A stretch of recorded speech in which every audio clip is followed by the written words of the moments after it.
तो दोस्तों शुरू करते हैं हम हमारी आज की कहानी सुहागरात का पार्ट 9। अब शाम को खेत से वे सब घर आए। आज वह बड़ी बेसब्री से रात होने का इंतजार कर रही थी। फिर वह खाना बनाने बैठी। वह उससे बोला, मुझे ज़रा जल्दी खाना परोसोगी क्या? मुझे ज़रा जाना है। वह बोली, कहाँ जाएंगे? अब यह सवाल उसने पहली बार उससे पूछा था, क्योंकि इससे पहले वह अपने मन का मालिक था। जब मन करता तब घर से बाहर जाता और जब मन करता तब वापस आता। कोई भी उसे रोकता नहीं था या टोकता नहीं था, या उसकी बेसब्री से घर पर राह देखने वाला भी कोई नहीं था। इसलिए वह बेलगाम था। और शादी होकर भी अब तक वह जितना बाहर रहेगा, उससे दूर रहेगा, उतना ही उसे अच्छा लगता था। पर अब उसे उसकी आदत हो गई थी। और वह बोली, कहाँ जा रहे हैं आप? वह बोला, पड़ोस के गांव में तमाशा आया है, वह देखने जा रहा हूँ। हम सब लड़के लड़के जा रहे हैं।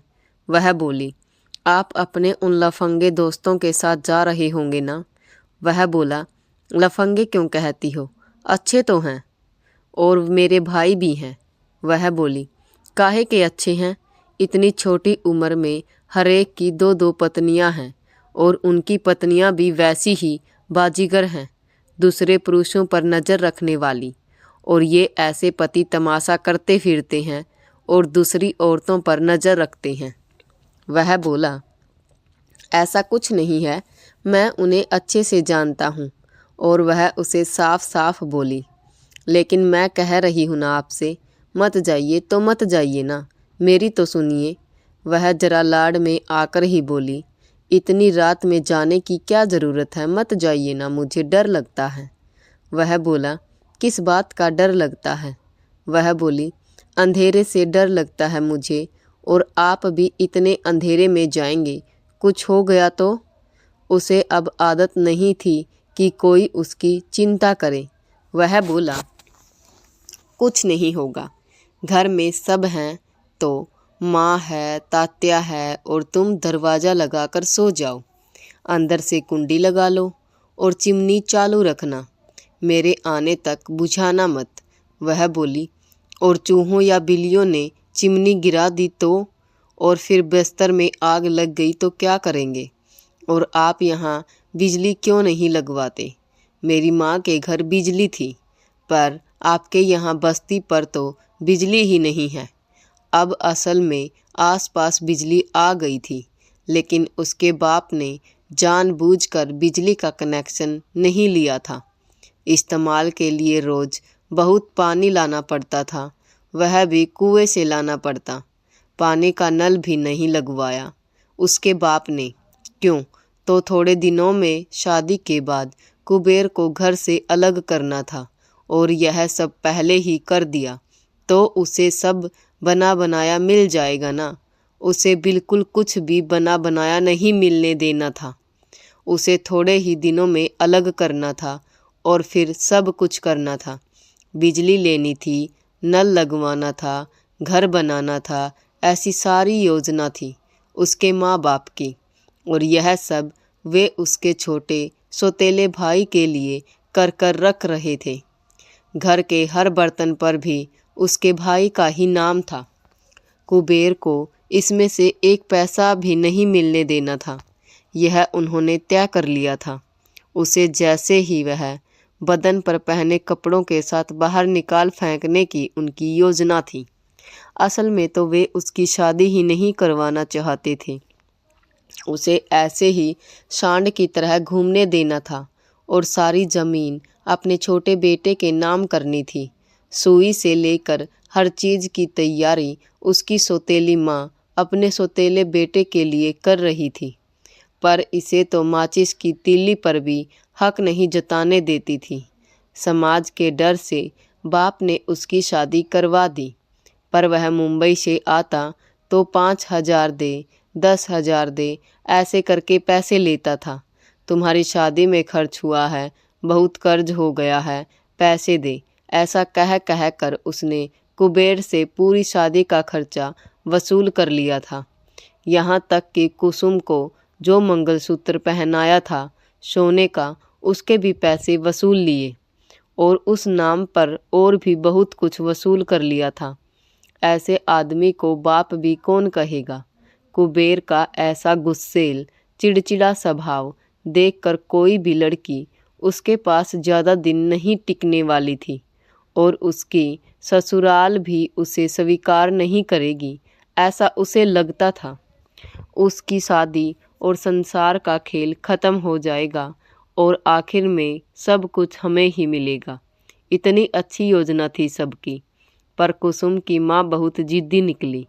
वह आसानी से कुसुम और कुबेर को अलग होने नहीं देने वाली थी। तो अब वह बोला, परोस मुझे खाना, अब लड़के आएंगे बुलाने। वह बोली, नहीं गई तो कुछ बिगड़ जाएगा क्या? फिर वह हंस कर बोला, तो मैं जो मांगूंगा वह दोगी क्या? फिर नहीं जाता, रुक जाता हूँ घर पर ही। वह बोली, क्या चाहिए आपको? और उसने होठों से इशारा करते हुए दिखाया और बोला, मुझे एक चुंबन दोगी क्या? और वह शर्मा कर हंस दी और बोली, हाँ दूंगी, पर मत जाइए। अब उसे तो बहुत खुशी हुई। इतनी मोहब्बत से अगर पत्नी रुकने को कह रही हो तो कोई भी पुरुष भला कैसे बाहर जाएगा। इसी प्यार की तो कमी थी उसकी ज़िंदगी में। फिर वह खाना खाकर ओटले पर ठंडी हवा खाने बैठ गया। इतने में 10-12 लोगों का, उसी की उम्र के चचेरे भाइयों का, कुछ दोस्तों का झुंड आया और बोले, कुब्या जल्दी चल, देर हो रही है, गाने की आवाज़ आने लगी है देख। यह सुनते ही उसने कान खड़े कर लिए, यह सुनने के लिए कि वह क्या करता है। और वह बोला, अरे सिर बहुत दुख रहा है, जरा बीमार हूँ, मेरा मन नहीं है आने का, तुम लोग जाओ। और उसका चचेरा भाई बोला, क्या रे, बीवी आने नहीं दे रही है, यह बताना। लगता है तू बीवी का बैल बन गया है। बैल क्या, भीगी बिल्ली कहो। एक और बोला, हम तो भाई नहीं सुनते इतना औरतों की, और बीवी तो रोज़ ही है, पर तमाशा क्या रोज़ रोज़ होता है क्या? आया है अपने गांव के पास तो देख लेती हैं। और कुबेर, अरे बहुत ही पटाखा लड़कियां हैं आज नाचने के लिए, एकदम गोरी चिट्टी। अब तू अगर नहीं आया तो बाद में पछताएगा। और अब कुबेर के मुंह में पानी आ गया। तमाशा उसकी कमजोरी था। और अब कुबेर उठा और शर्ट लाने के लिए घर में गया। साथ ही उसने टॉर्च भी ले ली और वह बोली, आप सच में जा रहे हैं क्या? और वह बोला, हाँ, सब मुझे बीवी का बैल कहकर चिढ़ाने लगे हैं, जाने दे मुझे, जाने दे मुझे। वह बोली, वे कुछ भी कहें तो तुरंत मान लेंगे क्या? आप गए तो मैं आपसे बात नहीं करूँगी, और मुझे तो लगता है कि आपकी ही जाने की इच्छा है, इसलिए तुरंत निकल पड़े। वह बोला, कुछ बातें उनकी भी सुननी पड़ती हैं, दोस्त भी संभालने पड़ते हैं, सो जाओ चुपचाप। ऐसा कहकर वह चला गया और उसे उसका गुस्सा आया। दोस्त इतने ज़रूरी हैं क्या कि पत्नी की भी नहीं सुननी? ऐसा उसे लगा कि उसकी कोई कीमत ही नहीं है। दोनों के मन मिलने के बाद से वह उससे बहुत ज़्यादा उम्मीदें करने लगी थी। लेकिन कुबेर की भावना अलग थी। वह ज़्यादा घर में रहने वाला नहीं था। लेकिन कुबेर की भावना अलग थी। वह ज़्यादा घर में नहीं रहता था और जब कुसुम जिद करती थी तब भी वह दोस्तों के साथ रहता था। बस फालतू की बातें करना, तालियां पीटना, गंदी बातें करना और टाइम पास करना, इसमें वह अपना समय बिताता था। और उसकी ज़िंदगी की हर छोटी बड़ी बात उन सबको पता थी। तो आसानी से ऐसे दोस्त छोड़े नहीं जा सकते। उसमें भी कुबेर थोड़ा दूसरों की बुद्धि से चलने वाला था। अपनी बुद्धि तो थी ही नहीं, क्योंकि वह गुस्सेल था। और कोई भड़का दे तो ऐसे लोग तुरंत भड़क जाते। इस तरह का था वह, दूसरों के इशारे पर नाचने वाला। उसका अपने विचारों पर कोई नियंत्रण नहीं था। आखिरकार वह असंस्कारी था, बिना माँ के पला बड़ा था, बेलगाम जानवर की तरह, और पत्नी के प्यार से उसके स्वभाव में तुरंत फर्क पड़ने वाला नहीं था, और उससे ऐसी उम्मीद करना भी गलत था, क्योंकि आखिरकार यह आदत होती है, और किसी भी चीज़ की आदत लगते हुए झट से लग जाती है, पर जल्दी जाती नहीं है। फिर वह बड़बड़ाते हुए ज़ोर से बोली, अब जल्दी दरवाज़ा ही नहीं खोलूँगी, बाहर सोएगा। ऐसा कहकर उसने उसका बिस्तर बिछौना बाहर रख दिया, और वह सारी बड़बड़ाहट सास ससुर ने सुन ली। और सास बोली, अरे वह किसी की नहीं सुनता, तेरी क्यों सुनेगा? तू तुरंत इस भ्रम में मत रहना कि मीठा बोला मतलब पति तेरी मुट्ठी में आ गया। वह कभी नहीं सुधरेगा, देख लेना। अब कुसुम का भी अहंकार जाग गया। उसे लगा कि अब लाड प्यार में ही उसकी यह आदत छुड़वाएगी। फिर वह वैसे ही चिमनी जलाकर रात में सो गई, और रात में बहुत देर से तमाशा खत्म हुआ। तमाशे की उन रंगीन औरतों को उसने देखा। वह दिखने में सुंदर थी, इसलिए औरतें उसके सामने आ आकर नाच रही थी। ऊपर से उसकी जेब में मुंबई का पैसा भी था। थोड़ा बहुत पैसा उसने उन पर उड़ाया भी। पान खाया, दोस्तों को भी पान खिलाया, गुटखा खाया और तंबाकू भी खाया, ताकि नींद न आए। और उसके मुंह से बहुत बदबू आ रही थी। शराब और बीड़ी छोड़कर बाकी सब नशा वह करता था, और उसे छाती और कमर की मादक हरकतें करने वाली औरतों में फिर से कुसुम दिखने लगी। कितनी भी चिकनी गोरी औरतें देख ले, पर पास कौन आने देता है? आखिर पत्नी तो पत्नी ही होती है। और वह बहुत मदहोश होकर उसका चुम्बन लेने घर आया। उसने दरवाज़ा धकेला तो दरवाज़ा बंद था। उसने उसे बहुत आवाज़ें दी, पर वह गहरी नींद में सो रही थी। उसकी नींद की एक खासियत थी, एक बार सो गई तो सो गई, फिर भूकंप भी आ जाए तो उसे पता नहीं चलता था। सास उठी और बोली, क्या हुआ? तुम्हारा बिस्तर बिछौना उसने बाहर फेंक दिया? दरवाज़ा नहीं खोलेगी, ऐसा गुस्से में कहा है। शोर मत करो, हमें भी सोने दो। और अब कुबेर को गुस्सा आ गया, और वह सचमुच दरवाजे पर लाते मारने लगा। और कुसुम दिन भर खेत में काम करके थक गई थी और गहरी नींद में सोई हुई थी, और बहुत देर बाद उसे जाग आई और उसने दरवाज़ा खोला। वैसे ही वह चिढ़कर अंदर गया, और उसका मर्दाना अहंकार बहुत आहत हुआ था, और उसने आगे पीछे कुछ नहीं सोचा और उसके गाल पर एक जोरदार थप्पड़ दिया। वैसे ही उसके कान का झुमका टेढ़ा मेढ़ा होकर टूट कर गिर गया। इतना जोरदार था उसका थप्पड़, और कुसुम धड़ाम से नीचे गिर पड़ी और वही रोने लगी। पर पहले की तरह उसने हंगामा नहीं किया, शोर भी नहीं मचाया, या उसे पलटकर गालियां भी नहीं दी। अब वह सहना सीख रही थी, क्योंकि उसे पति का मतलब क्या होता है यह समझ आने लगा था। माँ जो कहती थी वह सही था।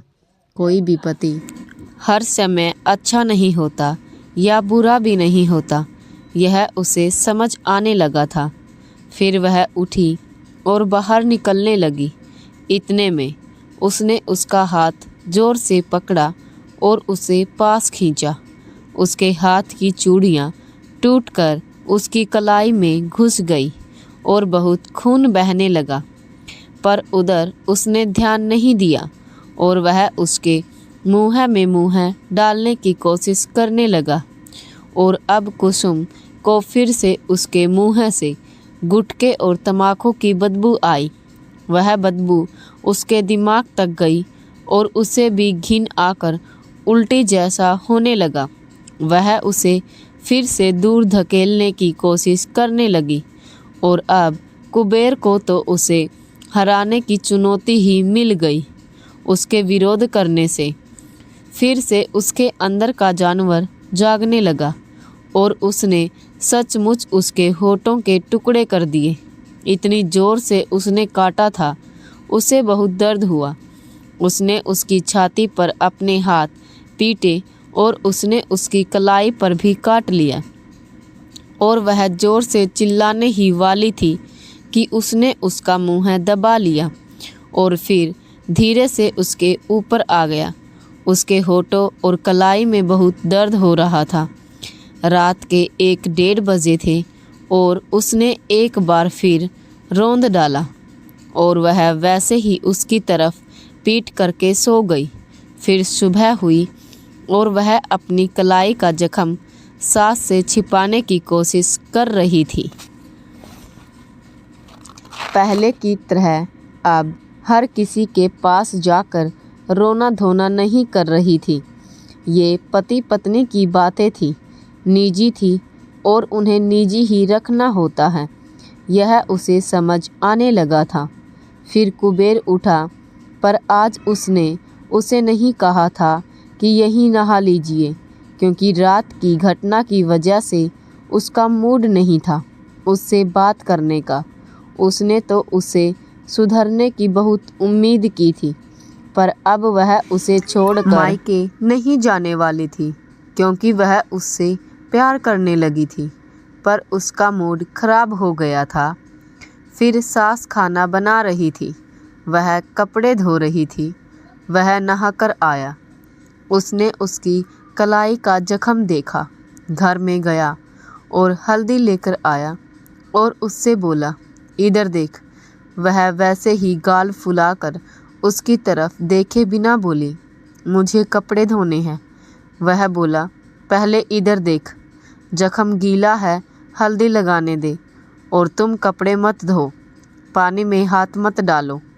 कपड़े माँ धो लेगी या बहन धो लेगी। फिर भी वह हाथ नहीं दे रही थी। नहीं रहने दीजिए, ऐसा गाल फुलाकर बोली। फिर वह बोला, अब हाथ देती हो या सारे धुले हुए कपड़े मिट्टी में फेंक दूं। अब वह थोड़ी चिढ़ गई। क्या आदमी है कि जानवर, ऐसा मन में ही बोली, पर मुँह से कुछ नहीं कहा। फिर उसने उसके हाथ पकड़े और जख्म पर हल्दी लगा दी देना और फिर से नाटक ऐसे करने लगा, परवाह करने का। और अब कुबेर थोड़ा शर्मिंदा हुआ। उसे हंसाने के लिए बोला, तुम मुझे अपने मन से खुद से चुंबन कब दोगी? वह बोली, जब आप तंबाकू खाना छोड़ देंगे तब। और उसने मुँह बना लिया। तो दोस्तों, ये थी हमारी आज की कहानी। इसका अगला पार्ट देखने के लिए कल तक का वेट कीजिए। वीडियो अच्छी लगी हो तो लाइक करें, चैनल को सब्सक्राइब करें और हाँ, एक छोटा सा कमेंट ज़रूर छोड़ कर जाएं। धन्यवाद।